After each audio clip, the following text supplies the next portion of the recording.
नमस्कार, live cities की night bulletin दिन भर बिहार में आपका स्वागत है। खबरों की शुरुआत करेंगे, लेकिन उससे पहले एक नजर डालते हैं आज की सुर्खियों पर। सीएम नीतीश ने वृद्धा, विधवा और दिव्यांगों की पेंशन बढ़ाने का किया ऐलान। पेंशन बढ़ाने पर तेजस्वी का दावा, आरजेडी के प्लान की नकल कर रही सरकार। तेजस्वी बिहार के लिए काला धब्बा, डिप्टी सीएम विजय सिन्हा का हमला। बोले प्रशांत किशोर, जनसुराज की सरकार बनी तो 2000 देंगे। बिहार की महिलाएं सबसे ज्यादा असुरक्षित, पशुपति पारस का बयान। तेज प्रताप ऐश्वर्या तलाक केस में 4 जुलाई को होगी सुनवाई। उपेंद्र कुशवाहा को जान से मारने की धमकी देने वाला गिरफ्तार। पटना में भतीजे ने घर में घुसकर चाचा को मारी गोली। लगेज बिना पटना पहुंची एयर इंडिया की 2 फ्लाइट, यात्रियों का हंगामा। पटना समेत कई जिलों में हो रही बारिश, वज्रपात से 2 की मौत। अब खबरें विस्तार से। मुख्यमंत्री नीतीश कुमार के नेतृत्व में सरकार ने वृद्धा, विधवा और दिव्यांगजनों को दी जाने वाली मासिक पेंशन की राशि 400 रुपए से बढ़ाकर 1100 रुपए करने का ऐलान किया है। मुख्यमंत्री नीतीश कुमार ने महिला संवाद के मौके पर बड़ा ऐलान किया है। सोशल मीडिया पर पोस्ट कर सीएम ने इसकी जानकारी दी है। यह संशोधित पेंशन राशि जुलाई माह से लागू होगी और सीधे लाभुकों के खातों में पहुंचेगी। वहीं मंत्री लेसी सिंह ने कहा कि यह कदम राज्य के 1,09,69,255 पेंशनधारियों के जीवन में आत्मसम्मान और आर्थिक स्थिरता का नया अध्याय लिखेगा। मंत्री ने कहा कि अब लाभुकों को अपनी जरूरतों के लिए किसी के आगे हाथ फैलाने की आवश्यकता नहीं होगी। उन्होंने बताया कि सिर्फ राज्य स्तर ही नहीं बल्कि जिले स्तर पर भी इसका बड़ा असर पड़ेगा।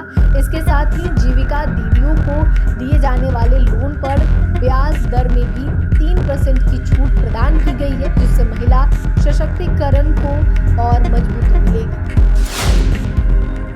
नेता प्रतिपक्ष तेजस्वी यादव ने मुख्यमंत्री नीतीश कुमार और एनडीए सरकार पर जमकर निशाना साधा। उन्होंने कहा कि सरकार ने वृद्धा और दिव्यांग पेंशन बढ़ाने की जो घोषणा की है वह दरअसल राजद की पहले से घोषित योजना की नकल है। वृद्धा और दिव्यांग पेंशन बढ़ाने का ऐलान सबसे पहले हमने किया था, अब नकलची सरकार वही काम दोहरा रही है। उन्होंने एक वीडियो क्लिप दिखाया जिसमें उन्होंने पहले ही पेंशन बढ़ाने की घोषणा की थी। तेजस्वी ने कहा कि देश भर में बिहार में सबसे कम पेंशन मिलता है। हमने 1500 रुपए पेंशन देने का ऐलान किया और हम इसे लागू भी करेंगे। तेजस्वी ने सवाल उठाया कि आज घोषणा हुई लेकिन बजट में इसका कोई प्रावधान नहीं।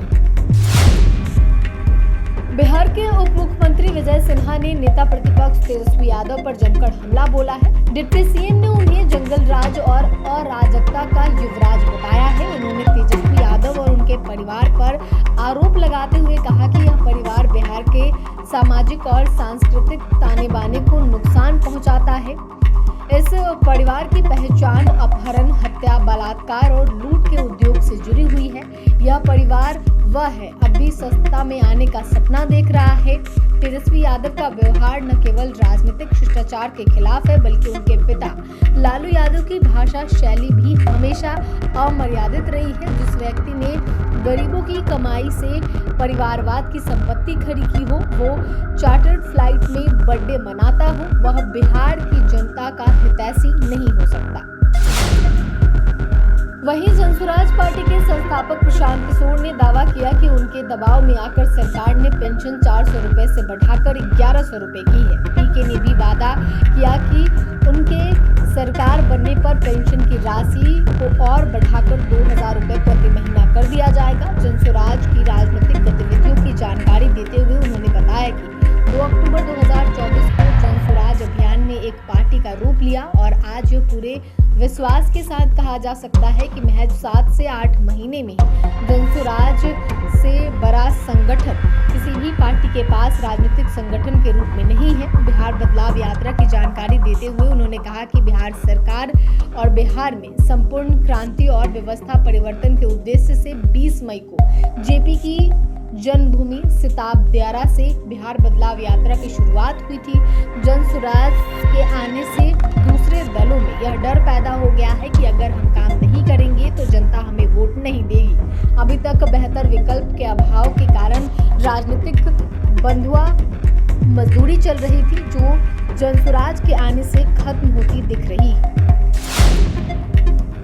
राष्ट्रीय लोक जनशक्ति पार्टी के राष्ट्रीय अध्यक्ष और पूर्व केंद्रीय मंत्री पशुपति पारस ने मुख्यमंत्री नीतीश कुमार पर तीखा हमला बोला है। उन्होंने कहा है कि बिहार में जंगल राज कायम हो गया है, राज्य में सुशासन का कोई नामो निशान नहीं है। नीतीश कुमार को मानसिक रूप से अस्वस्थ बताते हुए दावा किया कि वो इलाजरत हैं, ऐसे में राज्य की बागडोर संभालना असंभव है। पारस ने कहा कि बिहार में महिलाएं सबसे ज्यादा असुरक्षित हैं। राजनीतिक गठबंधन को लेकर उन्होंने कहा कि वो पहले 11 वर्षों तक एनडीए का हिस्सा थे, लेकिन अब उन्होंने नाता तोड़ लिया है। आज हम अपने संगठन को मजबूत कर रहे हैं, हम आंतरिक सर्वे करवा रहे हैं और जो हमारे हित की बात करेगा हम उसी के साथ जाएंगे। फिलहाल मैं किसी भी गठबंधन में नहीं हूं, लेकिन समय आने पर उचित निर्णय लिया जाएगा। पारस ने लालू यादव पर बाबा साहब भीमराव अंबेडकर के नाम पर राजनीतिक स्टंट करने का आरोप लगाया। लालू यादव के बड़े बेटे तेज प्रताप यादव और ऐश्वर्या राय के तलाक मामले में 4 जुलाई को सुनवाई होगी। पटना सिविल कोर्ट में सुनवाई की नई तारीख दी है। 22 दिन पहले सिविल कोर्ट में तलाक मामले की सुनवाई हुई थी। तब तेज प्रताप यादव के वकील जगन्नाथ सिंह ने बताया था कि ऐश्वर्या राय के वकील ने 4 सप्ताह का समय मांगा है, लेकिन हमने कहा कि 2 सप्ताह से अधिक का समय नहीं दिया जाएगा। इस पर जज ने अगली सुनवाई की तिथि 21 जून निर्धारित की थी। राज्यसभा सांसद उपेंद्र कुशवाहा को जान से मारने की धमकी देने वाले आरोपी को पटना पुलिस ने सिवान से गिरफ्तार किया है। जानकारी के मुताबिक आरोपी का नाम राकेश कुमार है। बताया जा रहा है कि आरोपी युवक पहले कुशवाहा की पार्टी से जुड़ा था और वह कुशवाहा के हालिया एक बयान से खफा था, इसलिए लॉरेंस के नाम पर उसने धमकी दी। धमकी मिलने पर उपेंद्र कुशवाहा ने पटना के एसएसपी से तुरंत इस पर संज्ञान लेने की मांग की थी। इसके बाद पटना पुलिस एक्टिव हो गई और मामले की गंभीरता से जांच की। 48 घंटे के भीतर ही आरोपी राकेश कुमार को गिरफ्तार कर लिया गया। पटना में भतीजे ने घर में घुसकर अपने ही चाचा की गोली मारकर हत्या कर दी। चाचा के ऊपर 2 गोलियां दाग दी और मौके से फरार हो गया। 60 वर्षीय मृतक सचिवालय कर्मी रह चुके हैं और हाल ही में रिटायर हुए थे। घटना के बाद इलाके में सनसनी फैल गई। घटना कंकरबाग थाना क्षेत्र के चिरैयाटार इलाके की है। इस घटना के बाद परिवार में कोहराम मच गया है। जब तक परिवार के लोग सूरज यादव को अस्पताल ले जाते, उनकी मौत हो चुकी थी। परिजनों ने बताया कि आरोपी झुनझुन यादव को फौज में नौकरी से निकाल दिया गया था। इसके बाद से वह घर पर ही रहता था और बेवजह अपने चाचा से लड़ाई करता रहता था। पटना पहुंची एयर इंडिया की 2 फ्लाइट यात्रियों का लगेज लिए बिना ही लैंड हुई। बेंगलुरु से पटना पहुंची फ्लाइट यात्रियों का सामान लिए बिना ही पटना पहुंची। इसी तरह चेन्नई से पटना पहुंची फ्लाइट भी यात्रियों का लगेज छोड़ आई। इसके बाद से एयरपोर्ट पर यात्रियों का हंगामा शुरू हो गया। एयर इंडिया ने यात्रियों से कहा कि वजन ज्यादा हो गया था, इसलिए लगेज नहीं ला पाए। यात्रियों ने एयर इंडिया की तरफ से कहा कि पटना एयरपोर्ट का रनवे छोटा है और बारिश हो रही थी, इसलिए हैवी सामान नहीं आ सकता था। आज एयर इंडिया की कोई भी फ्लाइट पटना नहीं आ रही है, इसलिए कल सुबह 8 बजे तक सामान पहुंचाने की बात कही गई है। लगेज नहीं मिलने पर यात्री भड़क गए।